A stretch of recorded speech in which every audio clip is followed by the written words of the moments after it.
Hi అండి, welcome back to మన ఇంటి సాంప్రదాయం.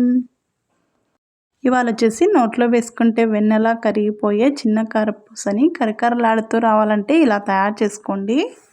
ఈ మిక్సర్ తయారు చేసుకునేటప్పుడు ఇందులోకి ఉడికించిన బంగాళదుంపను వేసుకున్నట్లయితే టేస్ట్ వేరే లెవెల్లో ఉంటుంది.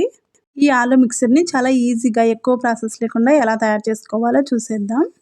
ఈ ఆలు సేవ్ని తయారు చేసుకోవడానికి ముందుగా బంగాళదుంపలు తీసుకోవాలి. నేను ఇక్కడైతే 2 బంగాళదుంపలు తీసుకుని ప్రెషర్ కుక్కర్లోకి వేసి 2 విజిల్స్ వచ్చేదాకా ఉడికించుకున్నాను. పైన తొక్కను తీసేసి తురుముకొని వెడల్పాటి ప్లేట్లోకి తీసుకోవాలి. ఇందులోకి 1.5 కప్పు దాకా జల్లించిన శనగపిండిని వేసుకోవాలి. అలాగే ఇందులో ఒక 1/2 కప్ దాకా బియ్యం పిండి వేసుకొని ఇందులోకి 1/2 టేబుల్ స్పూన్ దాకా వేయించి మెత్తగా పొడి చేసుకున్న జీలకర్ర పొడి, అలాగే చిటికెడంత పసుపు, 1/2 టేబుల్ స్పూన్ దాకా కారం, ఒక 1/2 టేబుల్ స్పూన్ దాకా ఉప్పు వేసుకొని బాగా మిక్స్ అయ్యేలాగా కలుపుకోవాలి. ఇందులోకి ఉడికించిన బంగాళదుంప వేసుకున్నాం కాబట్టి చేతికి అతుక్కుంటూ ఉంటుంది. ఇలా రఫ్ చేస్తున్నట్టుగా కలుపుకోవాలి. ఇలా కలిపేసుకున్న తర్వాత ఇందులోకి అవసరమైతేనే కొంచెం వాటర్ వేసుకుని పిండిని కలుపుకోవాలి. లేదంటే బంగాళదుంపలో ఉన్న తేమే సరిపోతుంది. పిండిని కొంచెం సాఫ్ట్గా కలుపుకోవాలి. తర్వాత మురుకుల గొట్టంలో ఇలాంటి చిన్న హోల్స్ ఉన్న బిల్లను తీసుకొని మురుకుల గొట్టంలో వేసుకొని కొంచెం ఆయిల్ని అప్లై చేసుకోవాలి. ఇలా ఆయిల్ని వేసుకోవడం వల్ల పిండి అడుగు బాగానే అతుక్కోకుండా ఉంటుంది. ఇప్పుడు ముందుగా కలిపి ఉంచుకున్న పిండిలో నుంచి కొంచెం పిండిని తీసుకొని ఇందులోకి వేసుకోవాలి.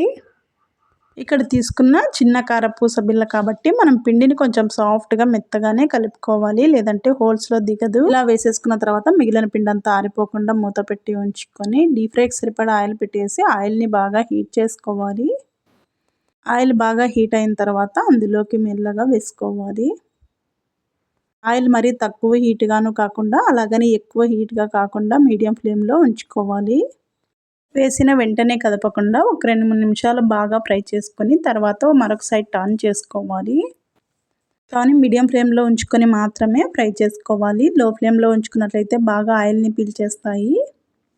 హై ఫ్లేమ్లో ఉంచుకున్నట్లయితే తొందరగా కలర్ మారిపోతాయి. అందుకని మీడియం ఫ్లేమ్లో ఉంచుకునే ఫ్రై చేసుకోవాలి. 2 వైపులా బాగా ఫ్రై అయ్యాక బబుల్స్ అన్నీ ఆగిపోయిన తర్వాత తీసేసుకోవాలి.